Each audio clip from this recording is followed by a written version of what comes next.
We're not just designing for men and women, girls and boys. We're designing for sexy women and sexy men and sexy girls and sexy boys and sexy men, heterosexy, not dykes.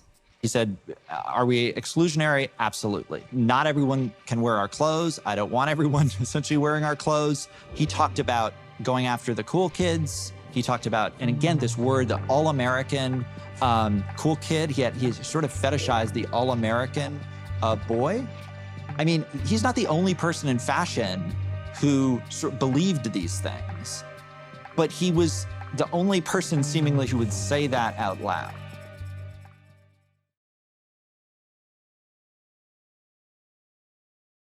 (1867년) 스코틀랜드 제조업자의 아들로 태어난 데이비드 아베크롬비. 노퍽 웨스턴 철도에서 숙련공으로 일하던 그는 고품질의 장비 부족에 화가 났습니다. 평소 사냥과 아웃도어 용품에 관심이 많았던 그는 일에서 오는 스트레스와 자신이 좋아하는 일을 하고자 하는 생각에 일을 그만두고 창업을 결심합니다. 1892년 6월 4일 그의 나이 24살에 마침내 뉴욕 로 맨하탄 이스트강 부근에 자신의 이름을 딴 아베크롬비라는 캔버스 텐트, 가죽 부츠, 사냥총 등을 판매하는 아웃도어 용품점을 오픈합니다. 아베크롬비는 사냥과 스포츠를 좋아하는 맨하탄의 엘리트들을 겨냥해 럭셔리한 장비들을 갖추는 데 중점을 뒀습니다. 그의 판매 전략은 통했고 많은 엘리트들이 단골 손님이 됐습니다. 그 중에서도 가게 최고의 단골 손님은 뉴욕 킹스턴에서 잘나가는 변호사로 활동 중이던 에즈라 피치였습니다. 피치는 어린 시절부터 승마, 사냥, 낚시를 즐겨왔고 아웃도어 스포츠는 그의 최고의 관심사였습니다. 피치는 시간이 날 때마다 아베크롬비 가게에 자주 드나들며 큰 관심을 보였습니다. 1900년 피치는 아베크롬비의 지분을 일부 사들이면서 데이비드 아베크롬비와 동업자가 됩니다. 둘은 1904년 법인을 설립하고 가게 이름을 아베크롬비 앤 피치로 바꾸며 사업은 성공 가도를 달리게 됩니다. 하지만 다혈질의 두 사람은 회사 경영에 있어 확고한 의견 차이가 있었습니다. 에즈라 피치는 일반 대중들에게도 다양한 상품을 판매하며 사업을 확장하고 싶어 했으나 보수적이었던 데이비드 아베크롬비는 현 상태 그대로 엘리트들을 위한 매장으로 남기를 바랐습니다. 의견 차이는 좁혀지지 않았고 1907년 결국 데이비드 아베크롬비는 그의 지분을 피치에게 모두 매각한 뒤 자기가 설립한 회사를 떠나게 됩니다. 아베크롬비가 떠난 뒤 피치는 사업 확장을 본격화합니다. 1909년 집에서 카탈로그를 보고 주문에 배달받을 수 있는 메일 오더 카탈로그를 발행하는 전략을 세웁니다. 총 456페이지의 상품 카탈로그 5만 부를 발행했는데 한 부의 가격은 현재 우리 돈으로 35,000원에 달했습니다. 공격적인 판매 전략으로 인해 회사 재정이 파산 직전까지 내몰렸었으나 다행히 주문이 증가하기 시작하며 큰 성공을 거두게 됩니다. 1917년 사옥을 뉴욕 메디슨가에 있는 12층 건물로 옮기고 마작, 여성용 상품 등을 추가하는 등 다양한 판매 전략과 노력으로 회사를 키워나갑니다. 1928년 피치의 은퇴와 함께 대공황이 찾아왔지만 이 역시 극복하며 아베크롬비는 미국 전역으로 사업을 계속해서 확장해 나갔습니다. 매출은 연이어 상승세를 기록했고 세계에서 가장 위대한 스포츠용품 가게라는 구호를 내걸며 1947년 순이익이 110억 원을 기록하는 등 창사 이래 최고 호황기를 맞게 됩니다. 이 기간 동안 아베크롬비는 미국의 26대 대통령인 시어도어 루즈벨트, 바람과 함께 사라지다의 주인공인 클라크 게이블, 노인과 바다의 어니스트 해밍웨이 등을 단골 고객으로 확보합니다. 승승장구하던 아베크롬비는 기록적인 매출 상승에도 불구하고 1960년대에 들어서며 사업 확장과 판매 아이템 선정 실패로 인해 4년 연속 순손실을 입게 됩니다. 여기에 새로운 매체인 텔레비전 등을 마케팅 전략으로 활용하는 데도 실패하며 아베크롬비는 1976년 약 65억 원의 순손실을 기록하는 등 사업은 내리막길을 걷기 시작합니다. 결국 1977년 아베크롬비는 파산 신청을 하고 이듬해 91개 매장을 운영 중이던 스포츠 장비 체인점 오시만 스포츠용품에 약 85억 원에 매각됩니다. 오시만은 아베크롬비의 기존 판매 상품인 사냥과 낚시용품들은 줄이고 시대의 변화에 맞춰 테니스, 골프용품 등을 아베크롬비의 주요 판매 상품으로 내세웁니다. 이러한 전략으로 부유층들이 거주하는 캘리포니아 베벌리 힐스에 매장을 오픈했고 이를 시작으로 달라스, 뉴욕 등 1986년까지 26개의 매장 수를 확보하며 총 매출 약 1,350억 원을 기록합니다. 1988년 의류 소매 브랜드 리미티드는 당시 27개의 아베크롬비 매장 가운데 곧 폐점 예정이었던 2개의 매장을 제외한 총 25개의 매장을 약 1,500억 원에 모두 현금으로 사들입니다. 리미티드의 소유주는 레스 웩스너로 여성 속옷 브랜드 빅토리아 시크릿을 단돈 10억 원에 사들여 8년 만에 기업 가치를 1조 원으로 만들며 큰 성공을 거둔 인물입니다. Les Wexner built brands in one of two ways. He would either take an existing brand and try a new concept that lived within that existing brand, and then he would spin it out if it was successful, or he would acquire a brand that was failing. 웩스너는 본사를 뉴욕에서 오하이오로 옮기고 기존 아베크롬비의 이미지를 되살리기 위해 노력합니다. It was a company that had shaving cream, books, fishing gear, and all the stuff that old guys like Teddy Roosevelt would probably love to have. When Les first bought it, he tried to sort of recreate that and couldn't make that work, which is when I think he brought in Mike Jeffries. 결국 1992년 웩스너는 48세의 마이클 제프리스를 새 CEO 자리에 앉히게 됩니다. 그는 1984년 자신이 창업한 여성 의류 브랜드를 과도한 점포 확장으로 5년 만에 파산시킨 실패한 CEO였습니다.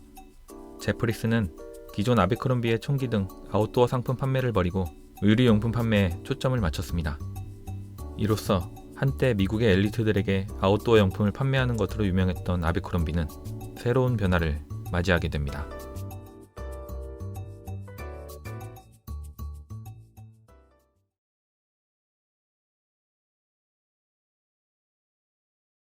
제프리스는 아베크롬비를 18세에서 22세의 미국 청소년을 위한 매장으로 바꾸는데 초점을 맞췄습니다. 그는 기존의 보수적인 의류 라인을 캐주얼로 대체했는데 주로 남성복이었습니다. 브랜드 이미지는 빠르게 변해갔고 1992년 전국 36개 매장에서 1,310억 원의 매출을 올렸던 아베크롬비는 1994년 약 4천억 원의 매출과 67개의 매장 수를 기록하며 눈부신 성장을 이어갑니다. 1996년 9월 26일 아베크롬비는 마침내 주식시장에 이름을 올려놓습니다. 주식 상장 후 회사는 제품 품질에 대한 지속적인 홍보보다 자유로운 쿨한 대학 이미지를 강조하며 라이프스타일 브랜드로서의 마케팅에 집중하기 시작합니다.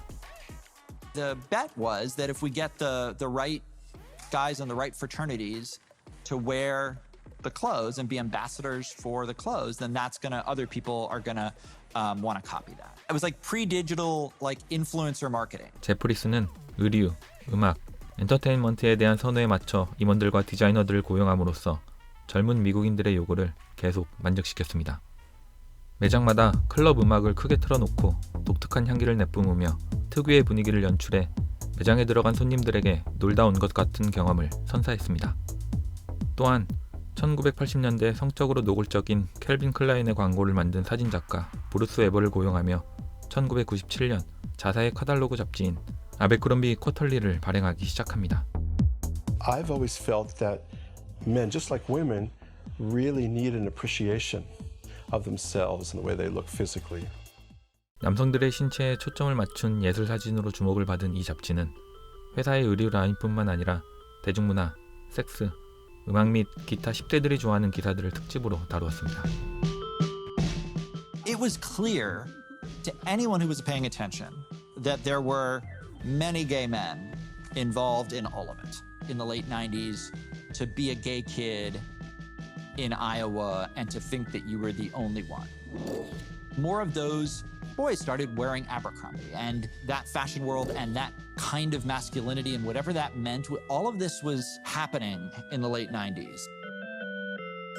도발적인 사진과 편집 내용이 의도적으로 논란을 부추긴다는 많은 비판에도 불구하고 아베크롬비 쿼털리는 젊은 층 사이에서 입소문을 타기 시작했고 혁신적이고 효과적인 마케팅 도구라는 평가를 받으며 향후 6년 동안 브랜드 광고의 핵심이 됩니다. Natural, American, classic, the A&F look.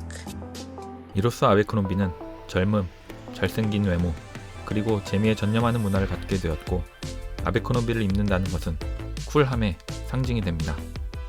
It said Abercrombie and Fitch on the arm, so it would be like, I'm cool. The clothes themselves were nothing special, but it was the label on the clothes and the Abercrombie across your chest that was almost like a badge of distinction.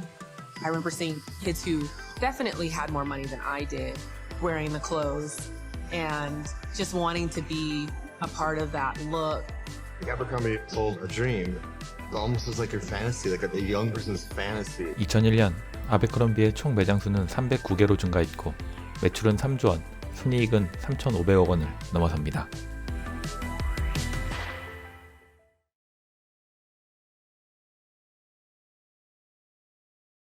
They literally made so much money marketing clothes, but advertising them with no clothes on. So you got used to that. The more you shoot with Abercrombie, the more you're like comfortable with being half naked and the clothes that you're modeling not even actually being on you.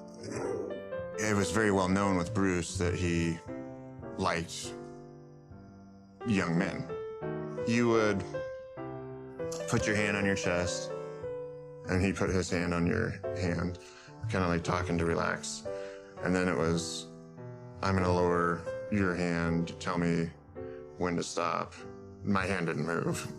So it's like, he's like, no, we're gonna lower your hand. And then and I'm like, no, that's where we're good. 1990년대 아베크롬비의 광고 캠페인을 성공으로 이끌었던 브루스 웨버가 자신의 지위와 권한을 이용해 수년간 남성 모델들에 대해 성폭력을 저질렀다는 충격적인 폭로가 나왔습니다. 여기에 더해 마이크 제프리스에 대한 폭로가 나오면서 승승장구하던 아베크롬비는 위기를 맞게 됩니다. And then you had Michael Jeffries. It was like he was just there to have fun on the shoots. He very clearly was into young men too. It seemed like they were always implementing like a new step to the process. One of which was you had to go into like this tent that was closed off, and it was just Bruce Weber and Michael Jeffries in there. Literally, it was an interview for them to see if they liked your personality and who you were and I guess what you brought to the table. 이러한 폭로에도 불구하고 제프리스를 성추행 혐의로 고소한 모델에 대한 보고는 없었고 무대응으로 일관한 브루스 웨버도 어떠한 범법 행위로 기소되거나 유죄 판결을 받지 않았습니다. 아베크롬비의 매출엔 전혀 타격이 없었고 오히려 매년 신기록 행진을 이어갑니다.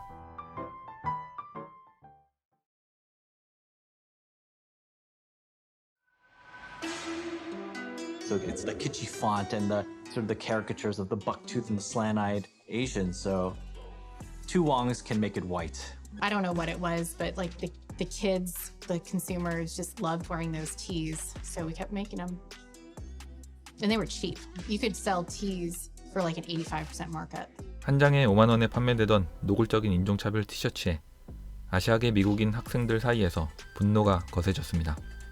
이들은 거리로 나와 전국적인 불매운동을 주도하며 인종차별적인 티셔츠 판매 중지와 공개적으로 사과할 것을 요구했습니다. 홍보 담당자는 아시아인들이 좋아할 줄 알고 티셔츠를 만들었다고 해명하며 사람들을 불쾌하게 만든 것에 대해 사과했고 티셔츠는 판매 일주일 만에 모든 매장에서 회수됐습니다. We were always just trying to be quick-witted and things like that. And I know that we made a couple mistakes. We kind of owned up to our responsibility, made it right as fast as we could, and then we kind of, learned and moved on. They're operating in a bubble, right? They're operating in a place where they don't see what it comes down to at that consumer level. 인종차별 논란에도 불구하고 아베크롬비의 매출은 사상 최고치를 기록합니다.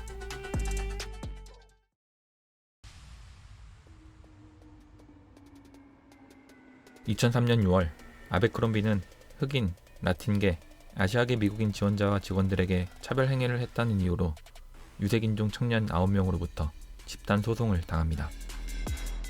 The 9 plaintiffs in this new suit claim they were fired or not hired because they weren't white enough. When I did get scheduled, I would have to come in at closing time. All American doesn't mean all white. I've never seen racism that explicit. We're not talking about a single individual who was denied a job, as terrible as that is and as unlawful as that is. We're talking about practices going on across the country at hundreds of stores affecting thousands of students. 하지만 아베크롬비가 직원을 해고하거나 유색인 지원자를 고용하지 않은 이유는 인종차별 때문이 아니었습니다. You have to recruit. But not only do you have to recruit good looking people. And this is what good looking looks like. We literally had a book. Jahan talked to us about what Abercrombie was saying. It wasn't that we were being racially discriminated against. It was that we weren't good looking enough to work on the floor. We're just ugly. 매장 직원들은 항상 깔끔한 헤어스타일과 적절한 속옷을 입어야 했고 금목걸이와 화려한 시계는 허용되지 않았습니다. 매장 매니저들은 매주 전 직원을 평가해 외모가 쿨하지 않은 직원들을 해고해야만 했습니다. I'm getting my schedule back every week with lines through names. Essentially telling people they don't look good enough. I can't look the people that work for me that want to be there in the eye and say, lie to them and say, oh, we don't have hours. When really it's because they weren't pretty enough. It didn't matter what your sales were. All that mattered was that the employees that you took pictures of and sent back to headquarters were hot. 아베크롬비는 즉시 거액의 합의금을 제시했고 원고 측이 받아들이며 2004년 11월 소송을 마무리합니다. 아베크롬비는 이번 소송으로 동의서약 포함 합의금 500억 원과 변호사 비용 140억 원을 합해 총 640여억 원을 지급했지만 유죄는 인정하지 않았습니다. The consent decree did not force leadership to change at all. The entire leadership structure remained in place. At that point, Jeffries still had almost 10% of the stock. So nothing changed. 거액의 소송에도 불구하고 아베크롬비의 매출은 사상 최고치를 기록합니다.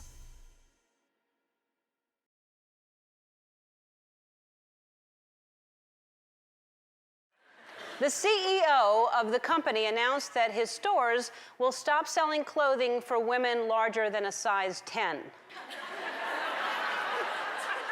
Because according to him, anyone who's a plus size isn't cool enough to shop in Abercrombie & Fitch. 제프리스는 매력적이지 않다는 이유로 과체중의 여성들이 아베크롬비를 입는 것을 원하지 않았습니다. 그는 젊고 아름답고 마른 사람들만 아베크롬비를 입길 원했습니다. 따라서 아베크롬비의 모든 매장에서 여성 사이즈는 엑스트라 스몰부터 라지 사이즈까지만 판매했습니다. 남성 사이즈는 2X 라지까지 판매하는데 이는 덩치가 큰 미식 축구 선수나 레슬링 선수들에게 어필하기 위함이었습니다. An interview from, get this, 2006 with Abercrombie & Fitch CEO Mike Jeffries has gone viral. You're looking for a women's extra-large blouse. You're out of luck. The trendy retailer CEO doesn't want your business. I think he's crossing a line. Yeah, he's crossed the line like a billion times. Stop shopping at Abercrombie & Fitch. They actually said fat chicks. 이 소식은 각종 SNS를 타고 급속도로 번져나갔고 온라인 청원까지 등장하며 제프리스의 회장직 박탈과 아베크롬비를 불매하자는 캠페인이 벌어집니다. 10대들은 아베크롬비 로고가 새겨진 옷을 입는 것에 더 이상 관심이 없어졌고 대신 가격도 저렴하고 사이즈도 다양한 포에버 21, H&M, 유니클로 같은 패스트 패션 브랜드를 선호하기 시작합니다. 상황이 심상치 않음을 직감한 제프리스는 곧바로 단어 선택에 대해 유감스럽게 생각한다고 사과했지만 대중들의 시선은 차가웠습니다. 2013년 매출은 2008년 금융위기 때를 제외하고 처음으로 감소세로 전환했고 주가는 고점 기준 38% 하락하며 2013년을 마감합니다. 결국 제프리스는 이듬해부터 플러스 사이즈 여성 의류를 판매할 것이라고 발표하며 회생을 노렸지만 실적은 하락세를 이어갔습니다. The second quarter proved to be more difficult than expected. We are not satisfied with our results and are working hard to improve the trend for the third quarter and beyond. 하지만 매출은 8분기 연속 감소하며 아베크롬비는 경영난에 빠지게 됩니다. We've got some breaking news right now on the retail front. Abercrombie & Fitch, the CEO, is stepping down. 결국 제프리스는 22년 동안의 아베크롬비 CEO 타이틀을 내려놓고 2014년 12월 70세의 나이에 회사를 떠납니다. 제프리스가 떠난 후에도 하락했던 브랜드의 이미지는 회복되지 못했고 2013년부터 18개 분기 연속 매출 하락을 이어갑니다. 끝없이 추락하던 아베크롬비는 2017년 2월 새 CEO로 프렌 호로비츠를 임명합니다. 프렌은 매장부를 밝히고 음악 소리를 낮추라고 지시했습니다. 또한 단계적으로 아베크롬비 로고들을 폐지할 것이고 고객의 소리에 좀 더 귀를 기울이겠다고 했습니다. Repositioning a brand and moving a brand forward is not always easy. So candidly, we've had a few starts and stops on our journey. We are no longer the company that we used to be, that we could wipe clean our social channels, wipe clean the history. And they've gone the other direction with respect to the diversity of models. 그녀의 취임 직후 1년이 채 안 돼 아베크롬비의 분기 매출은 마침내 하락세를 멈추고 다시 상승세로 돌아섰고 주가는 50% 이상 상승하며 이미지 회복에 성공합니다. Abercrombie & Fitch has announced plans to no longer hire employees based on attractiveness, which should make the first new guy they hire feel great. We were kind of, blinded by our own light. We were like, we're so great, we're so successful, but social media wasn't a thing. There were probably just as many people as there are now who hated what we were doing, who were completely offended, who didn't feel included, who didn't feel represented, but they didn't have the platform to be able to voice it. And now they do. So maybe it's not like this massive societal new awareness. It's just now we're hearing everyone and we have to pay attention. 아베크롬비 사건은 본질적으로 당시 미국 문화가 어땠었는지를 보여주는 사례였습니다. 10 years ago. It was a culture that enthusiastically embraced a nearly all sort of waspy vision of the world. It was a culture that defined beauty as thin and white and young. And it was a culture that was very happy to exclude people. And so have we solved that now? No.